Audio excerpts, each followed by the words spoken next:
Oke, Assalamualaikum warahmatullahi wabarakatuh. Waalaikumsalam warahmatullahi wabarakatuh. Oke, slide saya sudah tampil ya. Aman slide saya tampil? Coba. Oke, Aman Pak, aman Pak. saya nggak usah kenalan terlalu banyak karena saya sudah pernah ngajar kalian di semester lalu, gitu ya, di mata kuliah praktikum jaringan komputer. Ya, ini yang semester ini kebetulan saya ngajar kalian di mata kuliah antarmuka dan mikrocontroller, gitu ya, praktikum antarmuka dan mikrocontroller. Seharusnya mata kuliah ini kita lakukan secara offline harusnya, cuman ternyata karena masih pandemi dan masih tidak diperbolehkan kita untuk saling bertatap muka secara langsung, jadi ya sudah nggak apa-apa, kita masih bisa perkuliahan secara online, gitu ya. Oke, sebelum memulai perkuliahan hari ini, saya mau nanya mekanisme perkuliahan ke kelas ini apakah masih seperti yang semester lalu atau gimana gitu ya. Kalau semester lalu itu kan kita ketemunya melalui conference hanya 4 kali. Di pertemuan pertama, pertemuan ke-7, pertemuan 9, dan pertemuan ke-15. Jadi 4 kali live conference, sisanya dilakukan melalui aplikasi MyBest. Karena instruksi dari rektorat sampai hari ini hanya memperbolehkan saya untuk 4 kali pertemuan doang dengan kalian melalui live conference. Katanya biar tidak terlalu membebani mahasiswa, kan? Ya, takutnya apalagi mahasiswa malam sambil bekerja kan statusnya, takutnya lagi lembur atau gimana gitu. Jadi dari rektorat hanya memperbolehkan 4 kali, tapi saya kembalikan lagi ke kalian, kalau menurut kalian enaknya gimana? Apakah tetap mau 4 kali seperti yang kemarin, atau mau tiap pertemuan kita lakukan dengan live conference? Silakan, ada yang punya pendapat?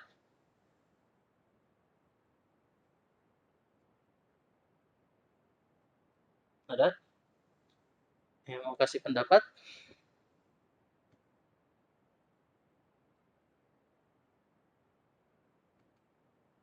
Nggak ada, pada diem semua ini.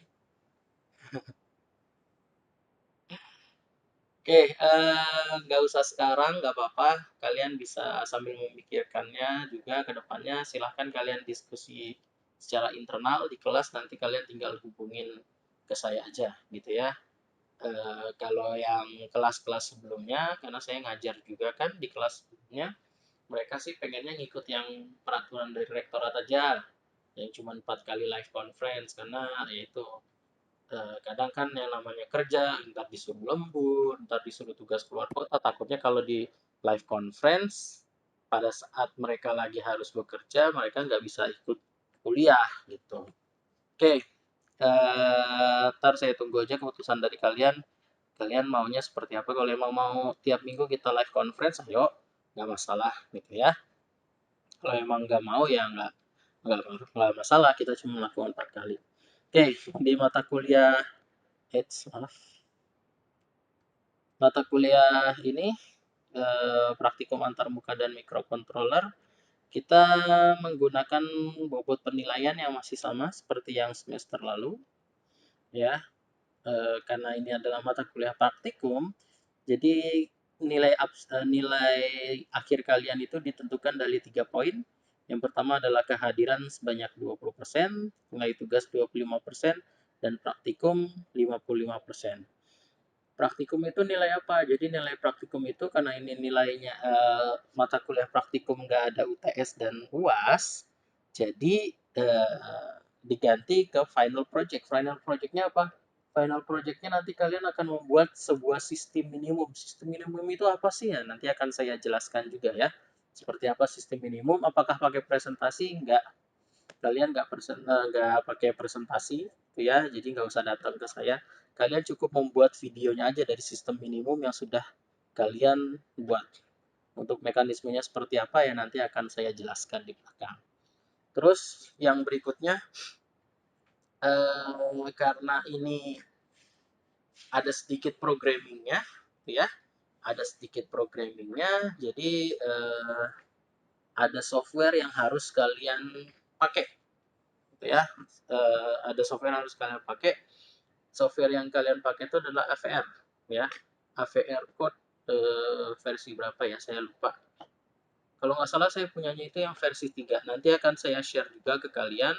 Kalian bisa langsung install dan sudah full crack. Nanti kalian tinggal ikutin aja cara penginstalannya gimana, biar kalian bisa mengikuti mata kuliah saya.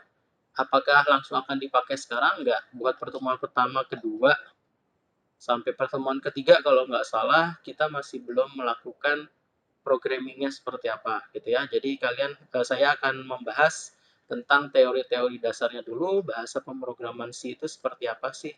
Nanti kalau kalian sudah paham, baru akan saya mulai programmingnya itu seperti apa. Karena ini bahasa C, termasuk dalam bahasa mesin, gitu ya, bahasa tingkat menengah. Jadi ada istilah-istilah yang mungkin akan kalian baru ketemu sekarang. Ini maksudnya apa sih? Buat yang udah pernah belajar programming tentunya ya. Kalian bakalan memutar istilah ini apa sih? Kok kayak gini? Nggak kenapa? Nggak kayak programming yang sebelumnya. Nggak, beda. Karena ini kita bikin programnya itu buat robot ceritanya. Ceritanya buat robot.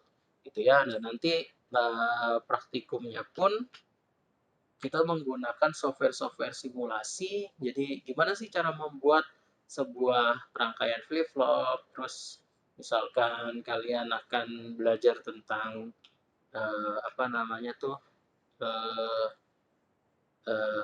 sistem digital, bentuknya seperti apa sih, ntar cara pengaplikasiannya itu seperti apa, kalian membuat rangkaian catu daya gitu ya, bentuknya seperti apa sih rangkaian catu daya itu. Nah, nanti akan kita pelajari fungsinya dioda itu apa gitu ya, ntar kita akan pelajari semuanya gitu. Jadi ntar saya akan share software yang harus kalian siapkan itu apa-apa aja gitu ya. Oke, yang pertama kita akan berkenalan dengan bahasa C. Bahasa C itu pertama kali digunakan di Computer Digital Equipment Corporation, serinya PDP-11, menggunakan sistem operasi Unix C gitu ya. Jadi bahasa C itu pertama kali digunakan di sistem operasi Linux sebenarnya, belum ke sistem operasi Windows seperti sekarang. Bahasa pemrograman C tidak mengenal aturan penulisan kolom tertentu.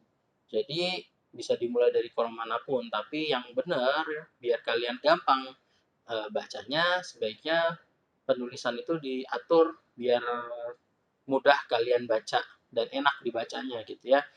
Maksudnya seperti apa sih? Gini, jadi bahasa pemrograman itu secara garis besar itu terbagi dua. Satu adalah pemrograman terstruktur, yang kedua adalah pemrograman berbasis objek. Pemrograman terstruktur itu seperti apa? Pemrograman terstruktur itu seperti kalian ngelihat keran yang air yang mengalir dari keran. Jadi dari atas turun ke bawah gitu ya. Ngelihatnya kan enak tuh ya, ngucurnya dari bawah ke atas, atau kalian melihat air terjun gitu ya.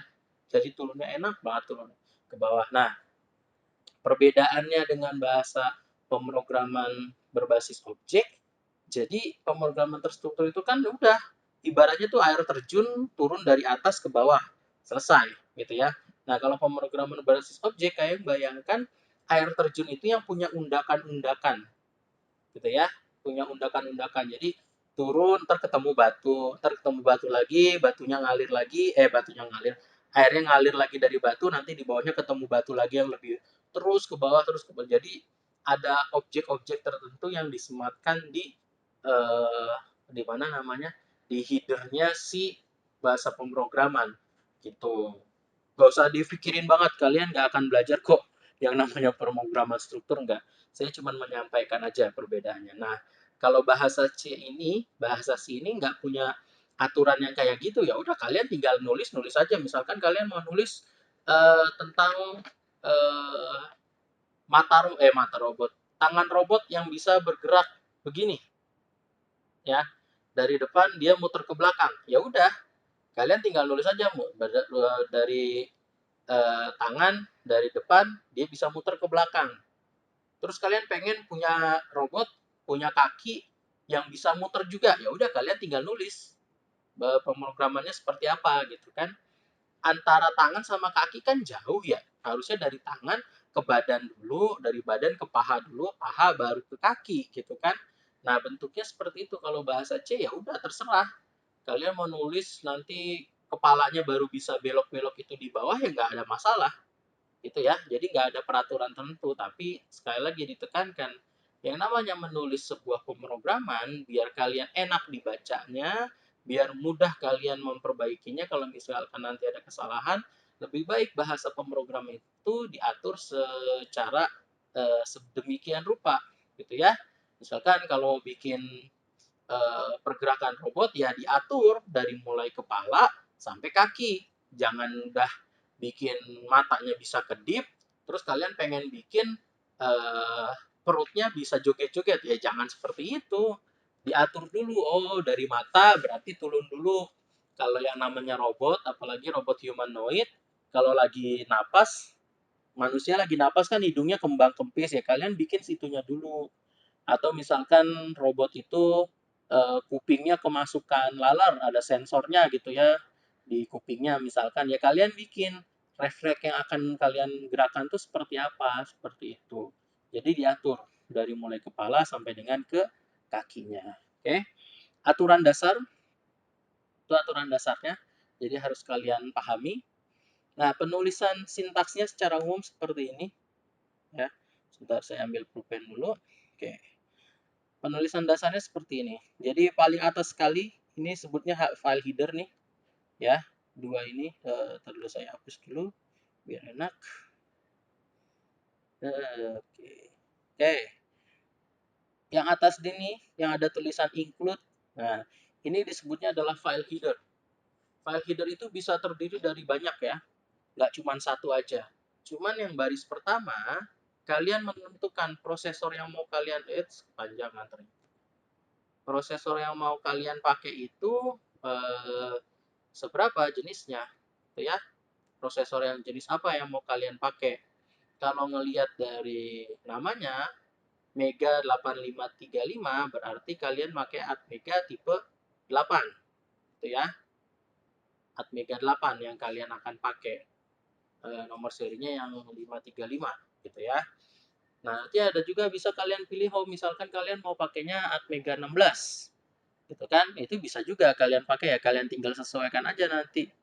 Include-nya itu file header-nya mau kalian kemanakan, prosesornya yang mau kalian pakai, gitu ya. Terus ada delay.h.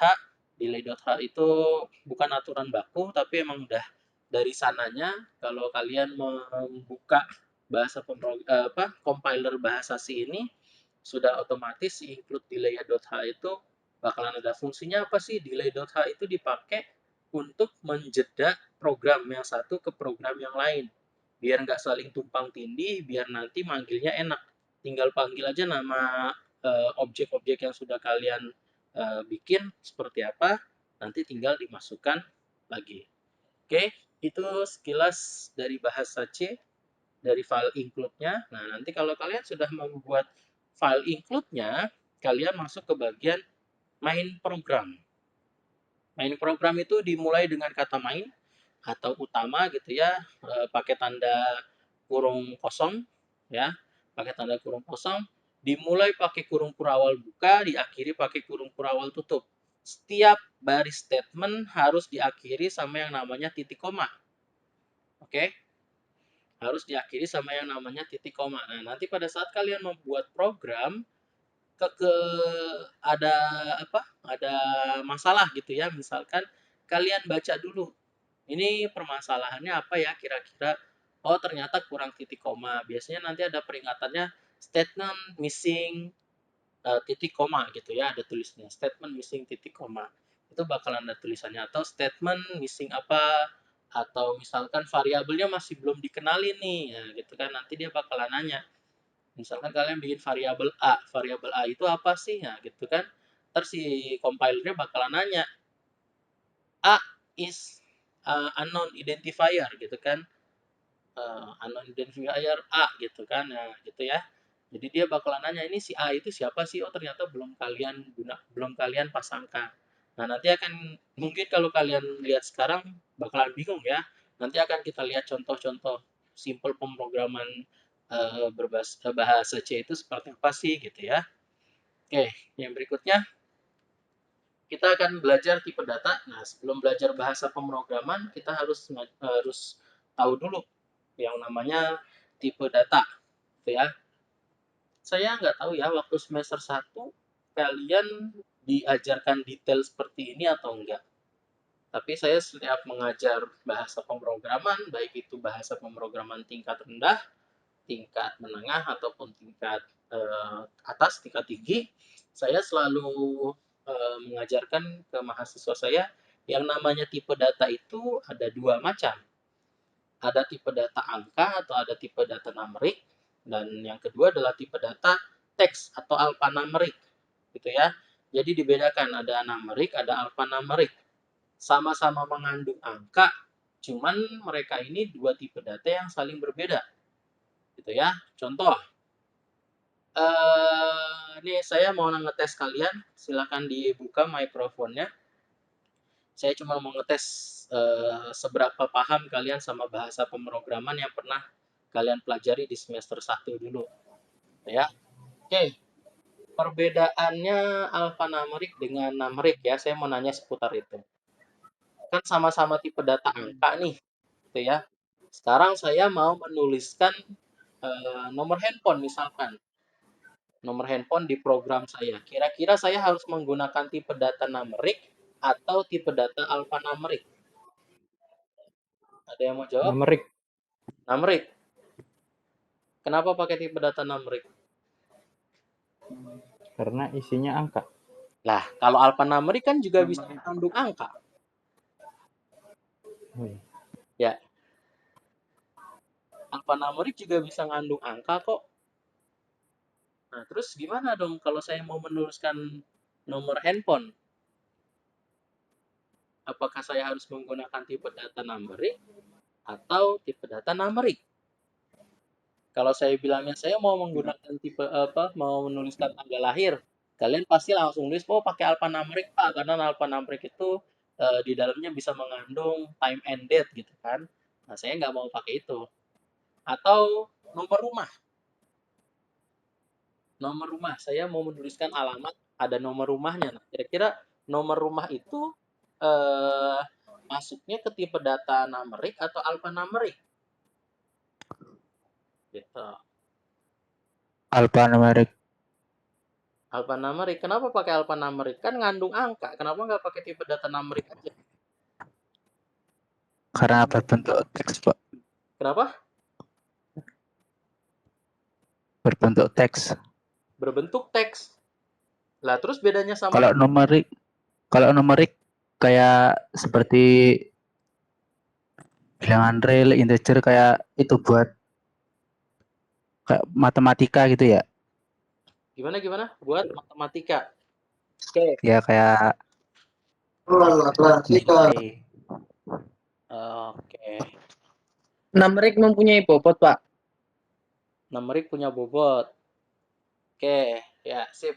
Oke, benar ya jawabannya. Jadi yang namanya nomor handphone, nomor rumah itu bilangan-bilangan memang angka, tapi dia nggak punya bobot di dalamnya.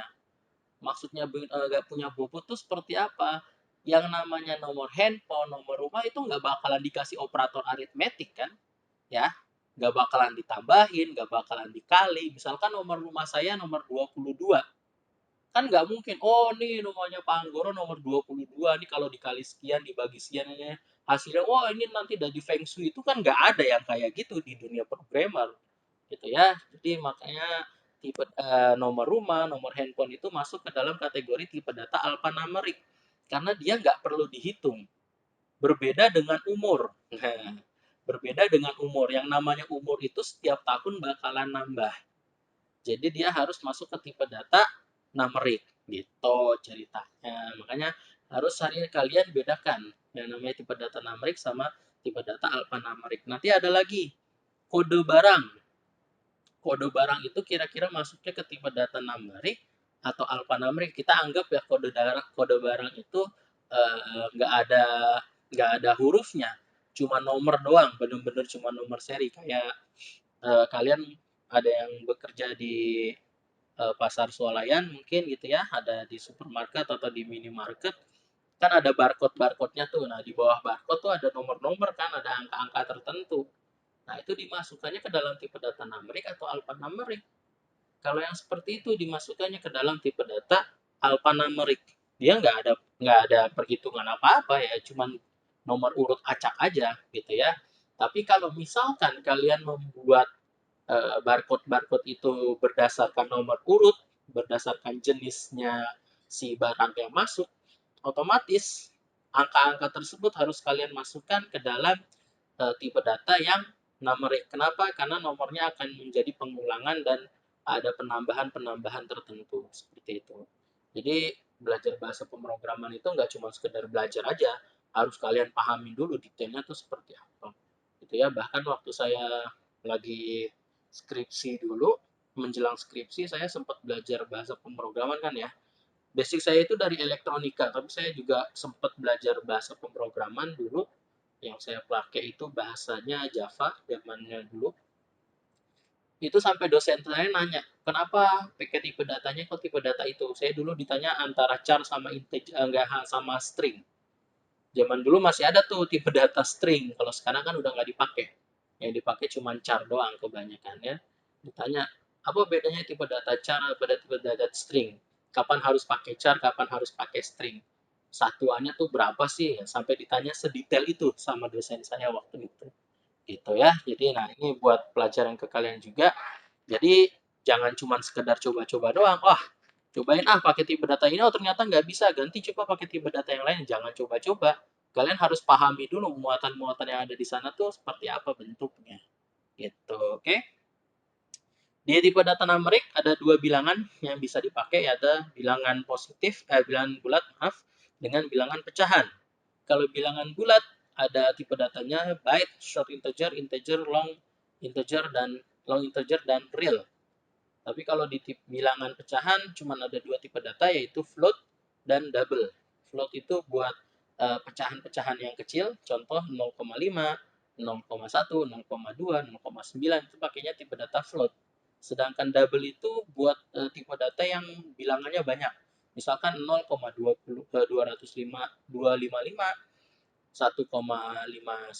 Nah, itu biasanya pakai pakai tipe data yang double atau yang besar. Nah, untuk tipe data alphanumeric atau tipe data yang berupa teks, dia itu dari yang paling kecil ada tipe data char, string, teks. Yang paling panjang itu teks ya. Nah, terus ada tipe data time and date. Nah, bentar jadi pertanyaan, Pak, time and date kok nggak masuk ke angka? Kenapa masuknya ke alphanumeric? Ya namanya tanggal ya cuma sekedar tanggal aja. Nggak perlu yang kayak gimana, kecuali nanti time and date-nya itu mau ada perhitungan. Misalkan perpustakaan gitu kan, bikin program tentang perpustakaan, tapi yang namanya program tentang perpustakaan yang akan dihitung hanya tanggal harinya aja, sedangkan bulan dan tahun biasanya nggak dihitung. Makanya tipe data time and date itu masuk ke kategori ke dalam tipe data alphanumeric ya. Panelnya yang Oke, yang berikutnya, kalau kalian sudah belajar tentang tipe data, kalian belajar tentang konstanta dan variabel, gitu ya. Jadi di dunia programming, kalian pasti udah tahu karena sudah pernah belajar juga. Tadi saya nanya pun kalian sudah paham, gitu ya. Ada konstanta dan variabel. Dua-duanya itu sama kategorinya, sama identifier atau pengenal di dalam program, gitu ya. Cuman perbedaannya, kalau si variabel ini nilainya selalu berubah, gitu ya. Jadi yang namanya variabel itu biasanya tidak kita isikan di awal. Jadi pada saat program itu sudah di-compile dan dia sudah mulai running, baru kita isikan variabel yang kita mau tuh berapa sih, gitu ya. Berbeda dengan konstanta, nilai konstanta itu selalu tetap. Jadi di awal program kita buat, sebelum program itu kita compile, sebelum program itu running, itu sudah kita tentukan dulu angkanya. Contoh yang paling gampang dari konstanta itu adalah pada saat kalian membuat rumus lingkaran, kalian pasti memasukkan nilai pi-nya. Bisa pakai 3,143 sekian-sekian, bisa juga kalian pakai nilai 22/7, gitu ya.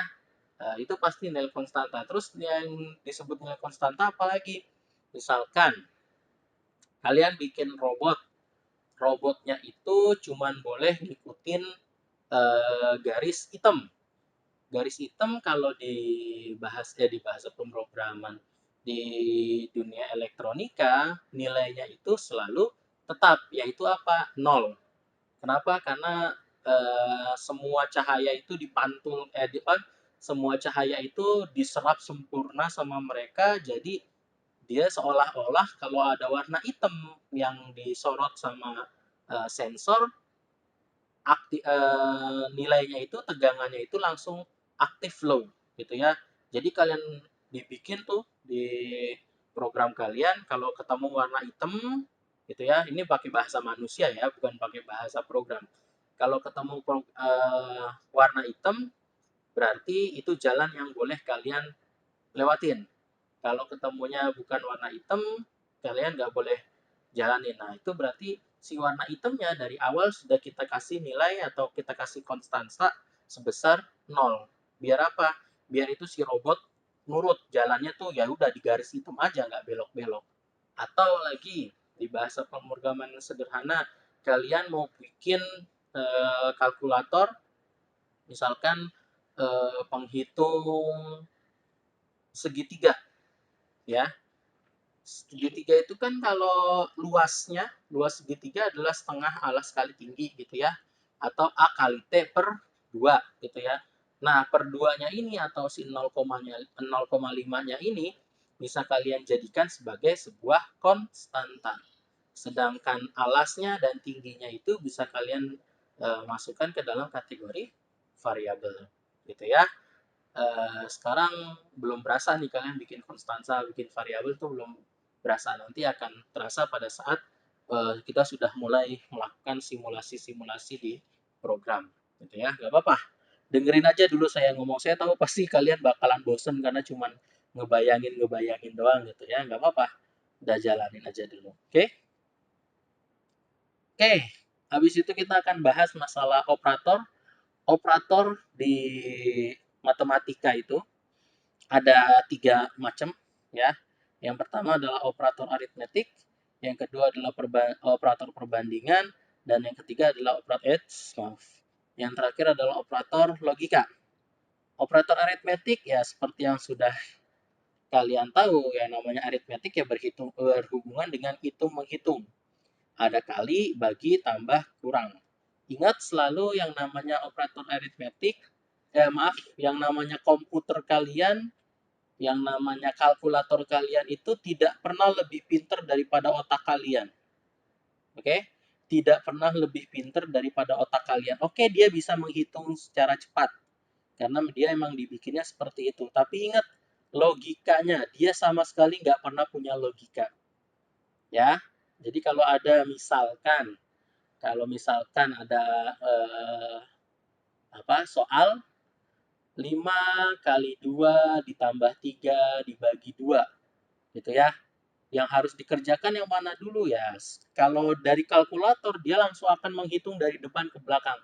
5 dikali 2 ditambah 3 dibagi 2, gitu kan. Itu kalau komputer atau kalkulator, dia akan menghitung dari depan ke belakang. Beda sama kita yang punya logika. Oh, kalau yang punya logika berarti 5 dikali 2 dulu, 10. Terus habis itu baru ngerjain operasi yang ada di belakang. Kenapa operasi yang ada di belakang dulu yang dikerjain? Karena statusnya dia adalah pembagian. 3 dibagi 2. Berarti 1 per 2. Gitu ya. Jadinya seperti itu. Oh gitu ya, baru kalian tambahkan. Oh berarti 10 ditambah 1/2, hasilnya 10 1/2 gitu kan. Ya, seperti itu gitu ya. Jadi jangan pernah deh tuh selalu ingat yang namanya operator aritmetik itu harus dikerjakan daripada kasta yang tertinggi dulu, baru ke kasta yang terendah. Kali dan bagi punya kasta yang sama, jadi mau kalian kerjakan kalinya dulu atau baginya dulu nggak ada masalah. Tambah dan kurang itu juga satu kasta, mau kalian tambah dulu atau mau kalian kurang dulu hasilnya akan sama. Tapi ketika kali, bagi, tambah, dan kurang menjadi satu dalam satu soal, kalian harus mengerjakan yang kali dan bagi dulu, kalau sudah baru ditambah dan dikurang. Seperti itu ya. Ingat-ingat tuh, itu rumus dasarnya jangan sampai terbalik-terbalik. Oke, contoh pendeklarasiannya ya. Contoh pendeklarasiannya sudah saya tuliskan di depan. Jadi kalau misalkan penjumlahan, sebentar saya ambil pulpen dulu. Ya. Jadi kalau hasil penjumlahan ini masih pakai yang sama ya. Kalian kenalkan dulu. Yang pertama adalah tipe datanya. Tipe datanya adalah integer dan variabel yang dimasukkan adalah bilangan 1 dan bilangan 2. Terus kalian mau pakainya inputannya dari mana nih? Oke ya, inputannya dari mana? Oh, saya mau pakainya inputannya dari port DD, nanti outputannya di port B, gitu ya. Oke, ini masalah inputan sama outputan nanti akan kita bahas di belakang, di pertemuan-pertemuan yang berikutnya pada saat kita sudah mulai praktek gitu ya. Kalau sekarang kalian lihat dulu aja. Jadi ditentukan bilangan 1 berapa, bilangan 2 berapa. Bilangan 1 adalah 4, bilangan 2 adalah 2. Port B, ya. Jadi yang harus dikeluarkan di port B nih, yang harus dikeluarkan port B adalah hasil perkalian dari bilangan 1 dikali bilangan kedua. Gitu ya. Jadi inputannya dari DDRB, terus nanti keluarnya itu, outputnya itu di port B. Gitu ya. Oke, terus yang berikutnya, kalau pembagian gimana ya? Kalian tinggal ganti aja tandanya seperti ini ya. Yang satu pakai tanda bintang, yang satu pakai tanda garis miring, gitu ya. Terus buat penjumlahan dan pengurangan bentuknya sama seperti itu juga. Yang penting kalian harus ingat cara pendeklarasiannya bentuknya seperti ini. Yang pertama adalah file header-nya dulu kalian bikin ya. Setelah file header-nya kalian bikin, kalian tulis bagian utamanya yaitu main, diawali dengan kurung kurawal buka, diakhiri dengan kurung kurawal tutup. Apakah harus Pak yang namanya prosesornya itu kita tentukan masuknya di mana, keluarnya di mana? Harus kalau kalian sudah mulai masuk ke dalam pemrograman untuk mikrokontrolernya atau kalian masuk ke mikroprosesornya, itu harus kalian tulis di mana port buat masuk, di mana port nanti buat keluarannya. Port masuknya itu apa aja yang harus kalian deklarasikan, nanti port yang buat keluar apa aja yang kalian harus deklarasikan, itu hukumnya wajib kalian tahu. Gitu ya, makanya pada saat membeli IC, membeli Micron, kalian harus punya datasetnya dulu. Entah itu kalian ngelihat dari Google, nyari di Google gitu ya, atau kalian pada saat membeli Micron-nya itu sudah kalian udah disertain sama manual book-nya. Jadi kalian tinggal baca doang, oh ya port sekian sampai sekian itu untuk masuk namanya port A, port sekian sampai port sekian itu untuk inputan juga, itu namanya port C dan lain-lainnya. Itu ya pasti di dataset itu bakalan tersedia data-datanya. Terus yang kedua adalah operator perbandingan. Operator perbandingan itu sama dengan, lebih dari, kurang dari, itu namanya operator perbandingan. Ya, operator perbandingan itu ada lebih besar, lebih kecil, dan sama dengan. Ya, dasarnya ini 3. Ya, dasarnya 3. Kemudian dikembangkan. Ya, kemudian dikembangkan. Dikembangkan jadi banyak macamnya. Ada yang lebih besar sama dengan, ada yang kurang dari sama dengan, nah gitu ya. Ada yang tidak sama dengan, tapi dasarnya adalah cuma 3. lebih besar, lebih kecil, dan sama dengan. Di sini kalau masih ada yang bingung, Pak, lebih besar itu simbolnya kayak gimana sih? Lebih kecil itu simbolnya kayak gimana sih? Saya biasanya selalu mengajarkan mahasiswa untuk nulis simbolnya. Tulis aja dulu 2 simbolnya gitu ya. Ini lebih besar, terus yang ini lebih kecil gitu ya. Saya suruh nulisnya berurutan aja dulu gitu ya. Terus nanti saya bakalan nyuruh mereka, udah ditulis, sekarang tarik garisnya dari atas ke bawah. Iya, udah kebentuk garis itu. Terus saya nyuruh mereka coba dilingkarin yang atas. Oke, yang atas dilingkarin. Ini ya, ini dilingkarin. Nah, di dalam lingkaran itu kebentuk huruf apa? Oh, kebentuknya huruf B, Pak. Oke, berarti kalau tandanya begitu disebutnya sebagai bilangan yang tanda lebih besar. Nah, sekarang kalau yang bawah dilingkarin lagi, dia bentuknya huruf apa? Oh, kayak huruf K, Pak. Nah, besok-besok kalau ketemu gambar yang seperti itu, artinya itu bilangan dia tuh. Itu adalah operator perbandingan lebih kecil gitu ya. Ini sekedar info aja buat kalian yang mungkin masih suka ketuker ya, lebih besar sama lebih kecil tuh seperti apa. Bikinnya kayak gitu aja ya. Karena saya beberapa kali ngajar mahasiswa, dia ngambil kelas robotik, tapi basicnya itu bukan dari robotik.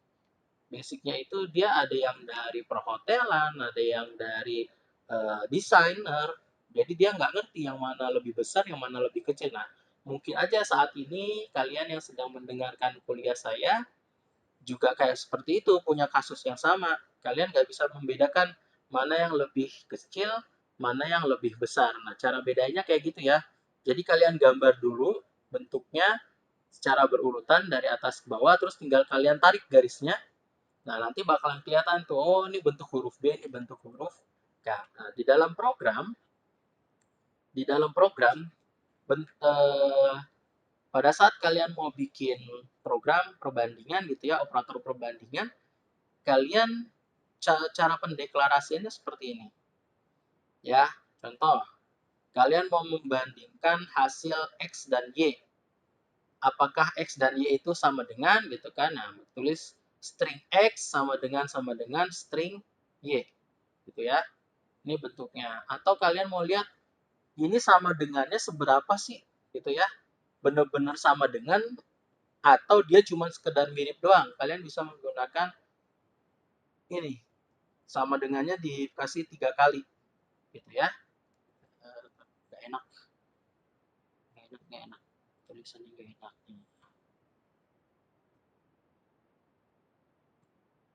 Oke.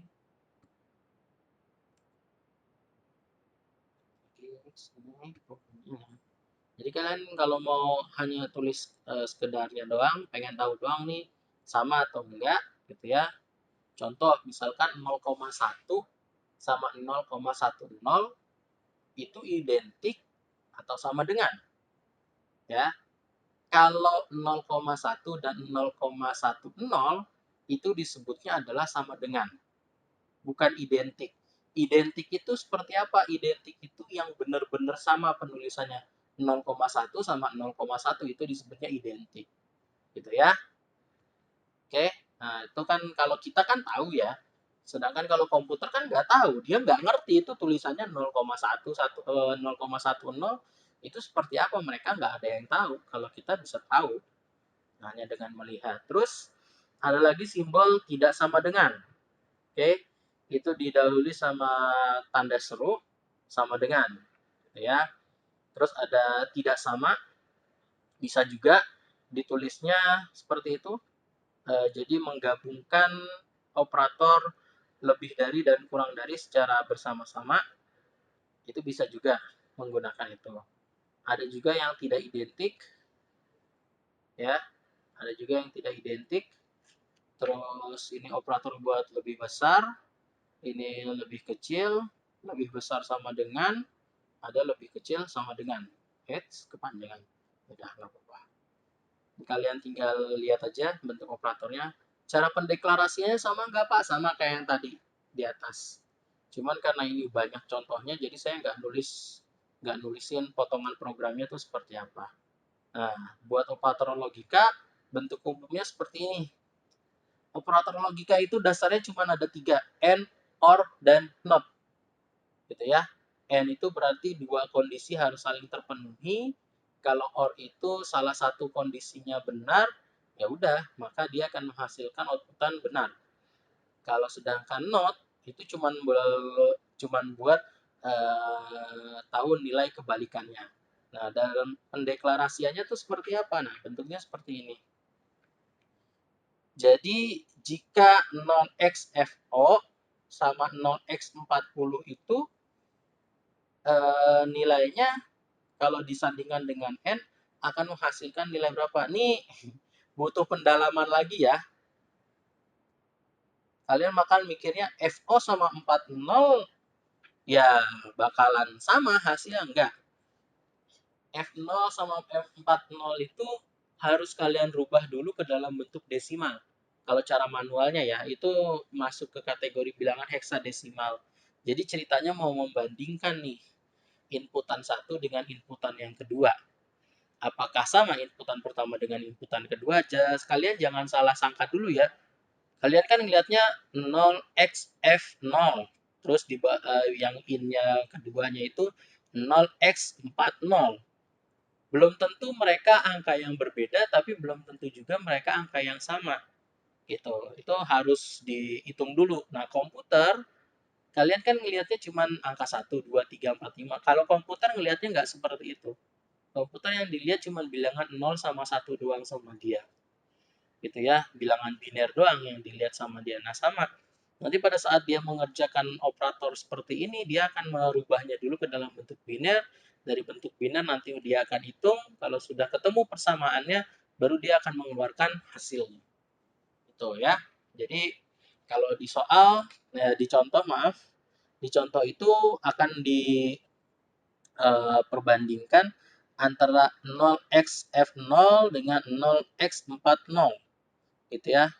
Dia memakai operasinya adalah N dan hasilnya nanti ditaruh di port B. Oke, port B02A. Terus yang kedua, operator deklarasi OR.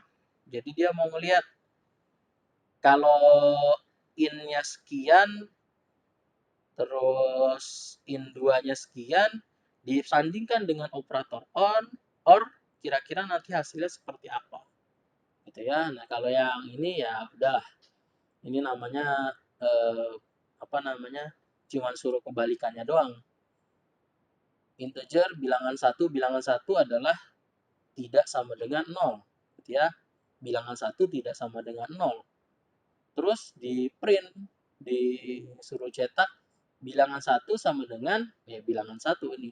Ya, bilangan 1 kalau tidak sama dengan 0 berarti hasilnya apa ya? Kalau nggak sama dengan 0 ya berarti hasilnya adalah 1. Jadi pada saat di-compile nanti dan dia keluar langsung kelihatan, oh ya hasilnya adalah 1. Gitu. Terus juga kalian akan belajar nanti tentang komentar program. Komentar program itu ada 2 macam. Ada 2 slash yang artinya kalian ngasih komentar itu cuma di 1 baris doang. Ya, 1 baris. Sedangkan kalau kalian mau ngasih komentar menggunakan kalimat yang panjang gitu ya, apalah tulisannya, kalian misalkan mau ngasih inisialisasi nama kalian gitu kan, kalian bisa ngetikin itu program bercerita tentang apa sih. Nah, buat membuat tulisan yang panjang kalian harus menggunakan tanda ini, slash bintang ditutup sama bintang slash gitu ya. Jadi yang ada tulisan dari program untuk memutar motor DC atau motor stepper ini tidak akan dibaca sama sekali sama si compiler. Dia akan melewati tanda baca seperti itu. Jadi dia akan langsung masuk ke program-program yang selanjutnya. Yang selanjutnya harus dibaca tuh yang mana sih?